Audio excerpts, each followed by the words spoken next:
Hello, everyone, and welcome back. This week, we're covering one of the biggest turning points in American history. Up to this point in our course, we've mostly watched the United States grow across the North American continent. We've talked about westward expansion, the Civil War, Reconstruction, industrialization, and the Gilded Age. But by the end of the 19th century, something changes. The United States begins looking beyond its own borders. By the end of this chapter, the United States isn't just a large country, it has become an emerging world power. Now here's the big question I want you to think about throughout this lecture. When does influence become empire? That question isn't unique to 1900. It's something nations still wrestle with today. Think about the world you live in. News stories about China, Ukraine, Taiwan, the Panama Canal, the Red Sea, artificial intelligence, semiconductor manufacturing, or global shipping probably seem normal to you. But those stories all have something in common. They remind us that countries don't just compete with armies. They compete through economics, technology, diplomacy, and global influence.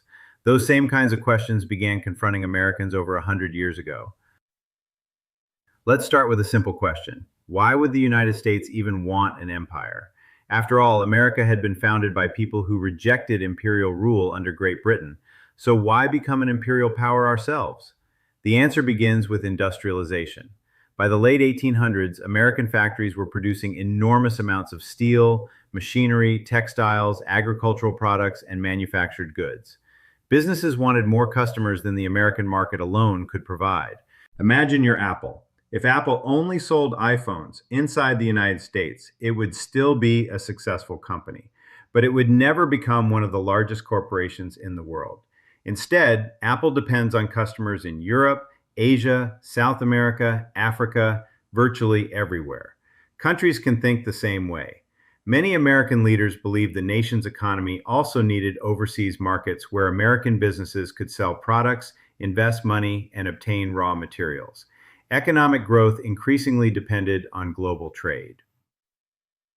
Another important influence came from naval strategist Alfred Thayer Mahan. Mahan argued that history showed one consistent lesson. The nations that controlled the seas became the world's great powers. That may sound obvious today, but at the time it was revolutionary thinking. Think about what we've seen over just the last few years. When drought reduced traffic through the Panama Canal, shipping slowed around the world. When attacks disrupted commercial shipping in the Red Sea, companies had to reroute vessels thousands of miles around Africa. Even the collapse of Baltimore's Francis Scott Key Bridge temporarily disrupted one of America's busiest ports. Students sometimes think shipping is old-fashioned. It's not. Roughly 90% of world trade still moves by sea. Mahan understood that in the 1890s. If you controlled major ports, naval bases, and shipping routes, you possessed enormous international influence. His ideas deeply influenced Theodore Roosevelt, who believed the United States needed a modern navy capable of operating anywhere in the world. Economic opportunity wasn't the only motivation. Many Americans genuinely believed they had a moral responsibility to spread what they considered civilization. Missionaries wanted to spread Christianity. Educators wanted to establish schools. Business leaders wanted to introduce American products. Politicians often argued that American democracy should expand alongside American influence.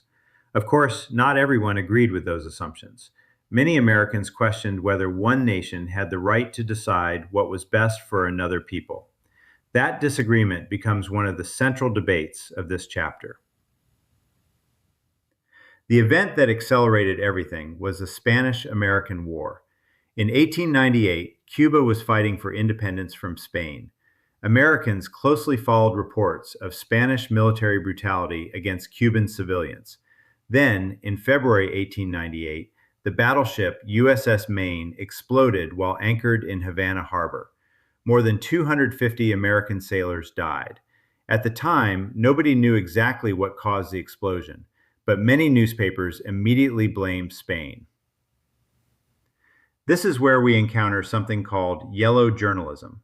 Publishers such as William Randolph Hearst and Joseph Pulitzer competed fiercely for readers. Sensational headlines, emotional stories, dramatic illustrations, and sometimes exaggerated reporting help sell newspapers. Now let me be clear, yellow journalism isn't exactly the same thing as social media today, but there's an analogy that's helpful. Imagine a major international crisis happened tomorrow. Within minutes, millions of people would see videos on TikTok, Instagram, YouTube, or X. Some information would be accurate, some would be incomplete, some would be misleading. Public opinion could shift long before investigators established all the facts. That's essentially what happened in 1898. The technology was different. The speed of public emotion was remarkably similar. The rallying cry became, "Remember the Maine." Soon afterward, the United States declared war on Spain. The war itself lasted only a few months. Secretary of State John Hay famously called it a splendid little war. Spain was quickly defeated. The United States acquired Puerto Rico, Guam, and the Philippines. Cuba technically became independent, although the United States retained enormous influence over Cuban affairs for decades. This marked a dramatic turning point. For the first time, the United States possessed overseas territories thousands of miles away. America was no longer simply expanding across a continent, it was becoming an overseas empire. But that raises another question.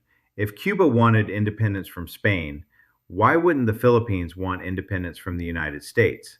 That's exactly what happened. Many Filipinos believed the Americans had come to help them gain independence.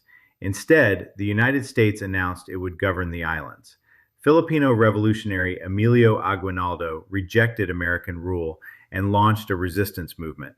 The Philippine-American War became much longer and bloodier than the Spanish-American War itself. This is where historical perspective becomes especially important. Many Americans sincerely believed they were bringing education, democracy, public health, and stable government. Many Filipinos sincerely believed they were fighting for their own national independence. Both groups believed they were defending freedom. That's one reason historians avoid reducing history to heroes and villains. Instead, we ask why people believed what they believed. Here's an analogy. Imagine another country invaded the United States and announced, "We're here to improve your government." Would Americans welcome that army? Probably not. Understanding that reaction helps us understand why many Filipinos resisted American occupation. Intentions and consequences are not always the same thing.